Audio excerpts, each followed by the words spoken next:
Himayat Sagar buffer zone లో ఉంది, revenue మంత్రి ఇల్లు ఎట్లుంది అట్లుంది అని ఆనాటి ఎంఐయుడి మినిస్టర్ గారు వారి తొత్తులు ఇతరత్రా మాట్లాడుతున్నారు.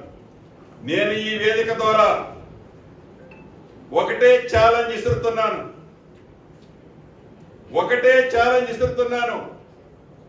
మీరు ఎంఐయుడి మినిస్టర్ గా సుమారు 6-7 సంవత్సరాలు పనిచేశారు.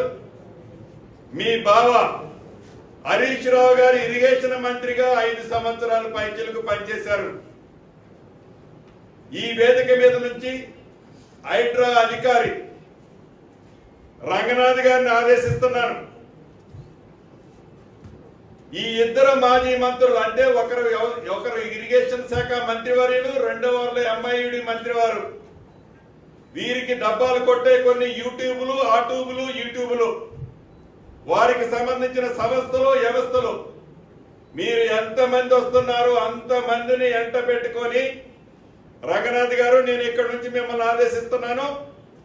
రేపు వెళ్తారా ఎల్లుండి వెళ్తారా వాళ్ళని ఒక కొత్త టేబు కొనుక్కొని రమ్మనండి. టేబు కొనుక్కొచ్చి నా ఇల్లు ఎఫ్టిఎల్ లో ఉన్న బఫర్ జోన్ లో ఉన్న చివరికి ఒక ఇటుక పెట్ట ఉన్నా ఎమ్మటే పడగొట్టండి. ఇల్లు మొత్తం దాంట్లో ఉంటే ఇల్లు మొత్తం పడగొట్టండి. This is my challenge, Ponguleti challenge. Ponguleti గారికి అంత శ్రమ అవసరం లేదు, పొంగులేటి గారికో ఇంకోరికి అంత శ్రమ అవసరం లేదు. ఎఫ్టిఎల్ బఫర్ లో ఉన్న ప్రతి నిర్మాణం ఇప్పటికే అన్ని సెటిలైట్ మ్యాప్లు ఉన్నాయి. ఆయనంత బాధ కూడా పడాల్సిన అవసరం లేదు. ఎలా చెరువులు పూడ్చి కట్టారో అవన్నీ కూడా సెటిలైట్ ఇమేజెస్ ఉన్నాయి, చూసుకోండి. రంగనాథ్ గారితో మాట్లాడుకోమనండి. ఎక్కడెక్కడ ఎఫ్టిఎల్లో బఫర్లో ఉన్నాయో వాటిని కొట్టడం ప్రారంభించండి.